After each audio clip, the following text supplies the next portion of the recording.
mặt lại nào và thử lắng nghe nhé. Bạn có nghe thấy không? Tiếng sạc sào thật khẽ, như những lời thì thầm của một người bạn cũ.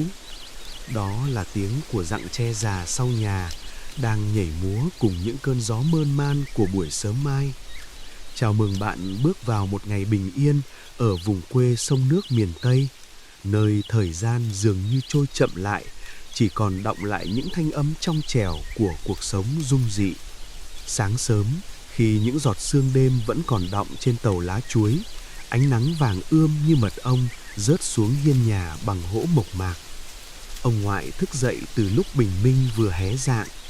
Trong không gian tĩnh lặng, âm thanh đầu tiên đánh thức mọi giác quan là tiếng diêm quẹt xẹt qua vỏ hộp, thắp lên ngọn lửa nhỏ bập bùng nơi bếp củi. Tiếng củi lách tách nổ, từng tia lửa nhỏ li ti bắn lên như những vì sao nhỏ xím lạc xuống trần gian. Khói bếp màu lam nhạt cuộn tròn, bay lững lờ qua mái lá, mang theo mùi thơm ngai ngái của củi khô và nhựa cây. Ông ngoại cẩn thận múc từng gáo nước mưa từ chiếc lu sành lướng, đổ vào ấm nhôm để đun nước pha trà. Khi nước bắt đầu sôi, âm thanh ùng ục vang lên thật vui tai. Ông rót nước sôi vào chiếc ấm đất nung, dòng nước nhỏ chảy róc rách, tỏa ra một làn hơi sương mờ ảo. Mùi hương của những búp trà ướp sen lan tỏa trong không khí, thanh tao và dịu ngọt. Tiếng tách trà bằng gốm chạm nhẹ vào đĩa lách cách, nghe thật êm đềm. Ông ngồi đó trên chiếc chõng tre trước hiên nhà, nhấp một ngụm trà nóng, đưa mắt nhìn ra mảnh vườn xanh mướt, tận hưởng sự tĩnh lặng tuyệt đối của buổi sáng. Trong buồng, bé Mai cựa mình thức giấc. Cô bé vươn vai, chớp chớp đôi mắt tròn xoe, đôi bàn chân nhỏ bé chạm xuống sàn gỗ nhẵn bóng, phát ra những tiếng lộc cộc khẽ khẽ, nhịp nhàng. Mai chạy ùa ra hiên, xà vào lòng ông ngoại. Bàn tay thô ráp nhưng ấm áp của ông xoa nhẹ lên mái tóc xõa ngang vai của cô bé. Đi hái rau cùng ông không, cháu gái nhỏ? Ông ngoại hỏi, giọng nói trầm ấm, hiền từ như trong những câu chuyện cổ tích. Hai ông cháu xách chiếc rổ tre, bước chân trần trên con đường đất mềm mại ẩm ướt hơi sương. Tiếng bước chân đạp lên những chiếc lá khô xào xạc, hòa cùng tiếng chim lảnh lót trên cành cao. Khu vườn buổi sáng là một kho báu diệu kỳ. Những cây rau rền đỏ au, những luống mồng tơi xanh mướt lá bằng bàn tay. Mai thích thú đưa tay bứt từng đọt rau. Tách, tách, tiếng cuống rau gãy giòn tan vang lên, nghe sao mà tươi mát đến thế. Làn da tay của cô bé chạm vào những chiếc lá nhám nhám của cây tía tô, hít hà mùi tinh dầu thơm lừng tỏa ra dính trên đầu ngón tay.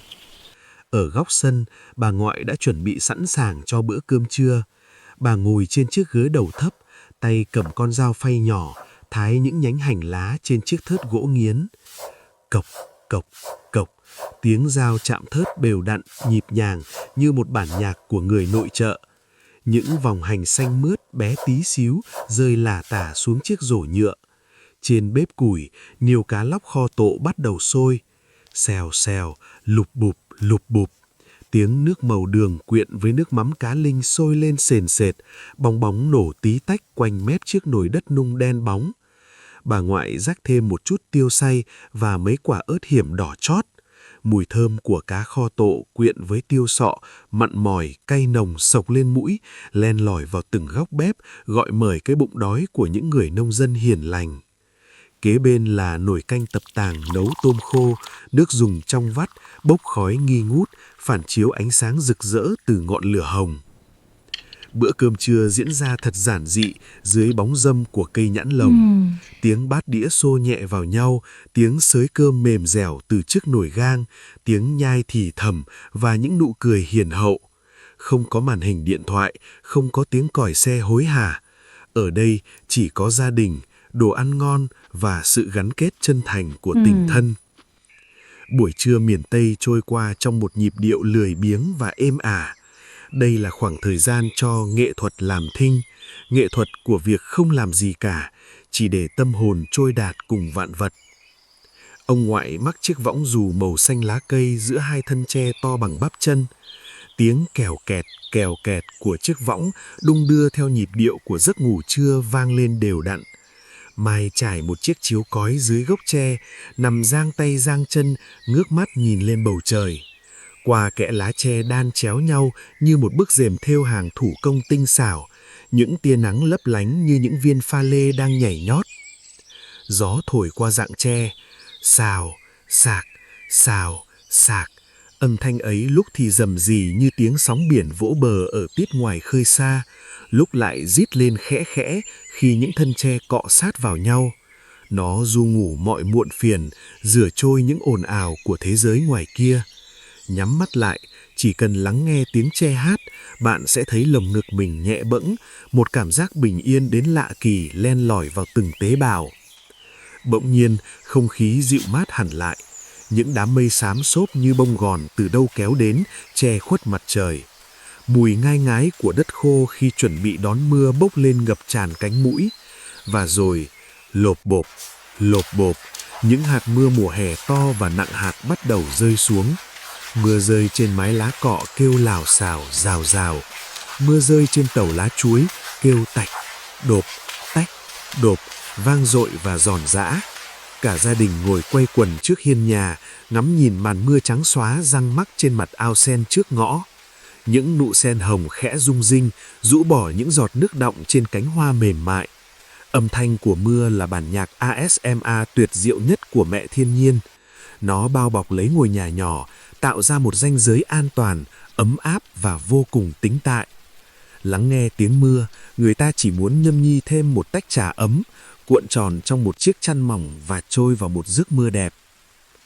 Mưa tạnh khi hoàng hôn bắt đầu buông xuống, bầu trời chuyển sang màu xanh thẫm, điểm xuyết những dải mây màu tím biếc. Không gian sau cơn mưa trong vắt, tĩnh lặng để lộ ra bản giao hưởng của đêm đen. Đó là tiếng ếch nhái ộp ạp từ ngoài đồng ruộng vọng về, là tiếng dế mèm nỉ non rỉ rả dưới những bụi cỏ ướt sũng sương đen. Bà ngoại thắp lên chiếc đèn Hoa Kỳ cũ kỹ, ánh lửa vàng cam chập chờn tỏa ra một vùng sáng leo lét nhưng vô cùng ấm cúng, hắt những cái bóng dài lên bức vách ván gỗ mộc. Ngoài kia, nơi bụi tre già mọc sát bờ ao, những đốm sáng li ti màu xanh lục bắt đầu xuất hiện. Đom đóm, hàng chục rồi hàng trăm con đom đóm bay lượn lập lẻ như những ngôi sao nhỏ rụng xuống khu vườn đêm.